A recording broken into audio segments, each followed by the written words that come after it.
Hello, Amy. Can you tell me if my things have arrived at yours yet? I was told by the moving service that they had finished delivering. Yeah, we had loads of boxes delivered yesterday evening. What was all that? David said he called you, but you wouldn't tell him what you've sent us. If they've arrived safely, then that's all that matters. You haven't opened any of them, have you? I don't want you going through what's inside. You're not allowed to touch anything. David told me you said you didn't want us opening them over the phone, so I haven't touched any of them. But what are they? There's so many boxes and we had an extra delivery this morning. I hope that's the last of them because we really can't take any more. What are we supposed to do with them? We don't have the space to store them and it's become more difficult to move around because they're all stacked up in the hallway.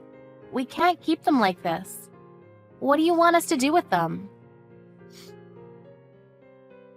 It's fine, don't worry about it. You don't have to do anything with them.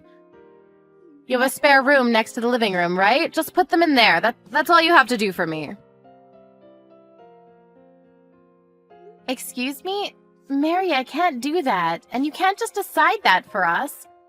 We're already using that room for something else. We can't use it for storing your things. Even if you are my mother-in-law. I'm sorry, but everything's still in the hallway ready to be moved, so I'd be grateful if you'd have them cleared away soon. Don't worry, I'll be there soon. I'll tidy everything away myself, so you don't have to do anything. Everything will be out of the boxes and tidied away in no time, so just leave everything as it is. I'm sorry, what? You're coming here to take everything out of the boxes? I don't understand. Why would you do that? I should be there this evening. I'm asking you why? To put away my things. I don't want you or my son going through my things, so I'll organize everything myself. You don't have to do anything. You should be happy that I'm willing to do it all by myself. I still don't understand. Why would you send all of your things all the way here to organize them? Can't you do that at home? Oh, didn't David tell you? I thought you already knew that I'm moving in with you. That's why I've sent all my things to yours. I'm looking forward to living with you both, and I hope that we can get on well. Have you already prepared my welcome party? You'll have to set one up to introduce me to the neighbors. Excuse me? I haven't heard anything about you moving in with us. Are you sure you're not mistaken? David already said no the last time you asked to move in with us, so why would he change his mind? And first of all, I haven't given my approval, so there's no way he would do something like this behind my back. We can talk about that when I arrive. I'll be there by this evening, so make sure you have something prepared for me by then. No, you can't just decide something like that by yourself and force it on us. We don't have anywhere for you to sleep, and like I've been saying, we don't have the space for your stuff. I'm sure there must be plenty of things you don't need or use that you can throw out. The room next to the living room gets a lot of sunlight, so I'd like to use that as my bedroom. If you can clear that room up for me, I can work on tidying my things away as soon as I arrive. It should be clean by the time I get there if you start right away. Oh, and I get back pain if the mattress isn't comfortable enough, so make sure that you get one that's meant specifically for back pain. I love the memory foam, but the cheap ones are too firm, so think carefully before you buy. I still haven't said that you can live with us. David hasn't told me anything, so I'm pretty sure that he hasn't given his permission either. And what is David's dad going to do? Is he going to live by himself? Are you splitting with him? I don't want to live with James anymore. I want to live with my son. You won't deny me that, will you, Amy? Will you welcome me into your home? I've got nowhere else to go. You can't just kick me out into the street when I'm begging this much. What time do you think you'll be here? I'm gathering up the last of my things, so I should be able to leave the house soon. I'll be there by this evening. According to the train timetable, my train should reach the station around 4 p.m., so would you pick me up? I've got a lot of things to carry, and I don't know the way from the station. Can you come and get me at 4? Thank you, I'm going to go get ready.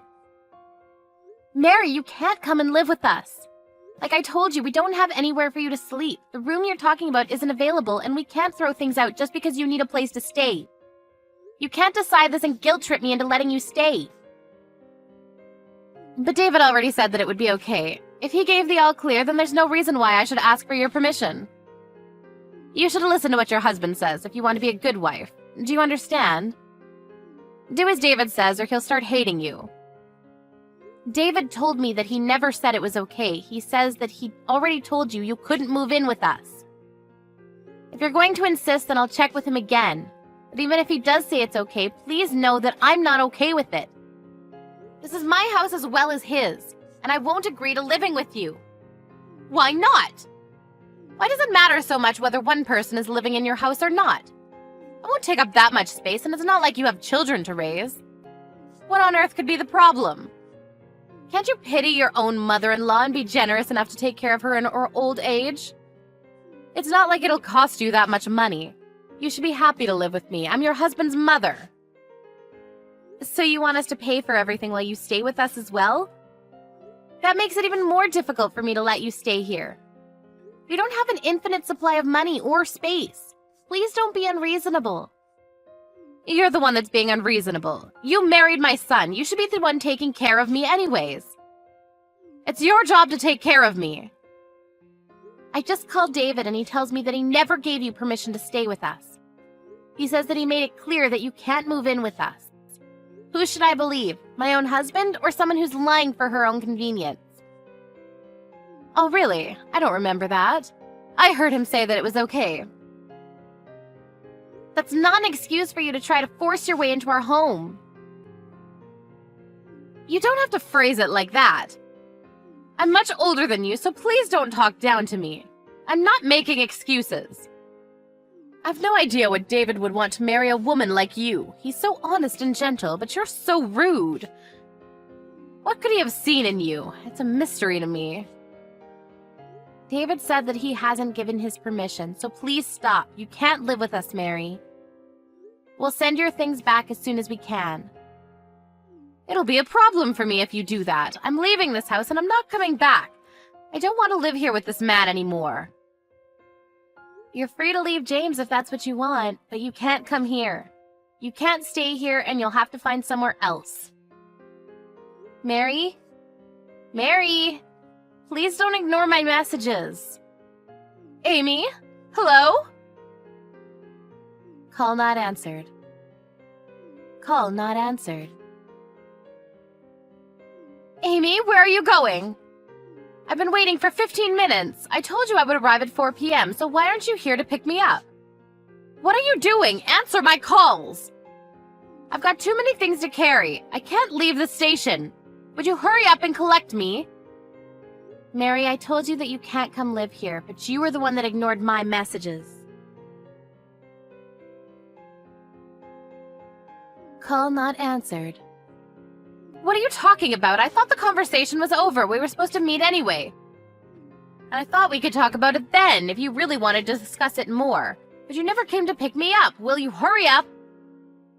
I'm not coming to collect you. Say whatever you like, but you'll have to collect me because I can't go to your house by myself. I have too much luggage.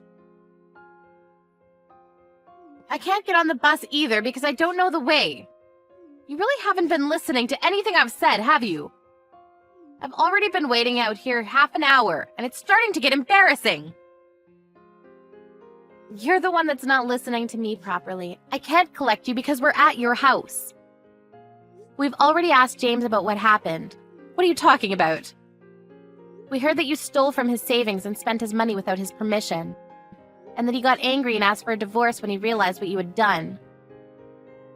I don't remember that happening. Are you sure that's what happened? My memory's been very hazy recently, so you can't blame me for something I don't remember. Apparently you wouldn't leave when he asked you to, so he suggested that your eldest son and his family come live with him. Didn't he?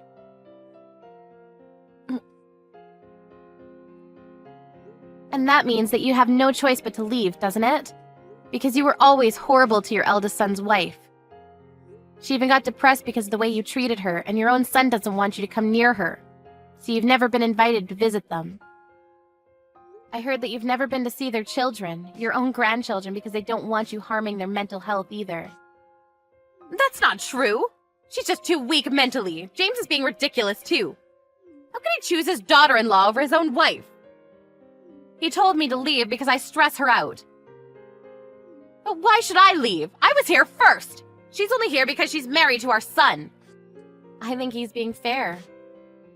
What did you say? James asked you for a divorce and asked you to leave because you spent his savings, but you wouldn't leave. I think it's only normal that he would prioritize the feelings of his daughter-in-law over you. If anything, you're lucky he hasn't been more harsh on you. You're lucky he hasn't forced you out and made you homeless. He could have done that whenever he wanted, but he knew that you had nowhere to go, so he's given you time to find a new place. You should be more thankful to him. Who do you think you are? I'm not going to let you talk to me like that. You have no right to lecture me. Anyway, every single box has been returned to your house. What? Why would you do that? James said he didn't want your stuff taking up space in the hallway while you search for a new place, so all of the boxes have been stacked up inside the storage shed in the garden. By David. David did that, but I thought he was at work. He was, but when we decided that the best course of action was to send everything back, he left work early for me, because I can't carry heavy loads. I'm pregnant. What? Why didn't you tell me that? I can't believe it! You're pregnant? That's even more reason for me to come live with you and David. I don't see why that's another reason. You'll need help around the house when the baby comes. You'll be much more at ease if I'm around. You can go straight back to work and leave the baby with me. We're fine.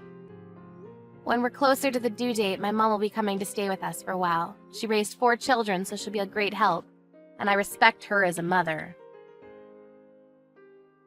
And I've already raised 2 fine boys. I raised the man you're married to, so that says something. You'll need someone like me around. I heard from David's dad that you haven't been helping with any of the housework these past few years, and you spend most of your time fawning over a young actor that you recently became a fan of.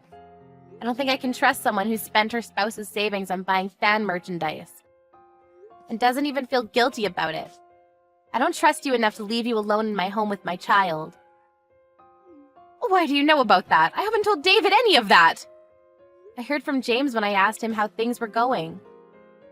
And when David was moving the boxes, he had to open the heavier ones to lighten the load.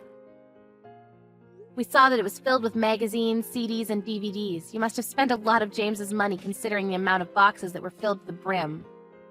You opened them? I specifically told you not to touch my things. If you've broken anything, I'll have you reimbursing me. Can't believe you would touch my things without my permission. Just how insensitive are you? By the way, your things would have never fit in the room you asked for, and that room has been set up for the baby, so you wouldn't be able to stay anyways. That's why I told you we didn't have any space, but you wouldn't listen no matter what I said. Then what am I supposed to do? I made all these preparations to live with you. And I'm already at the station. I came all this way. That happened because you didn't even ask for our permission before packing up your things. We never asked you to come, and we never said that you could stay. I think it's best that you go back to your house, or rather your husband's house, and ask if you can stay for a little longer while you find your own place. Your eldest son's old apartment is paid for until the end of the month, and he suggested that you could stay there. Might be a better idea for you to talk to them about that when you get back. Well, you'll have to apologize to his wife first. What about David? What did he say? Isn't he on my side? He'll let me stay with you two if you ask him. He's saying that he doesn't want to have anything to do with you. You've already caused him a lot of trouble in the past, and it seems that this was the last straw. We've finally finished moving your boxes, so we'll be going home now, but I suggest you go back to your house while you still can, since there aren't a lot of trains running this evening. You'll end up having to sleep at the station if you don't hurry up and make up your mind. Even if you get back, I think the first step you'll have to take is to apologize to your eldest son and his wife so that they can feel comfortable with you letting you in. Considering all the pain and trouble you've caused, it looks like the real baggage is yourself.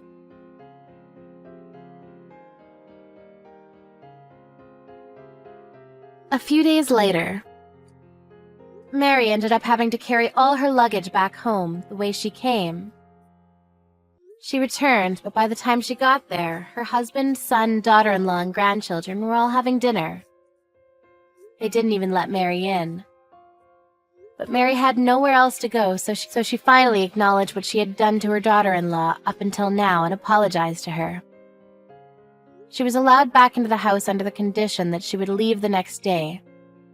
She spent the night, but had to wake up early in the morning to take her luggage to the apartment her eldest son and his family had been living in. But she would only be able to stay there until the end of the month, so she had to find a decent place to stay herself.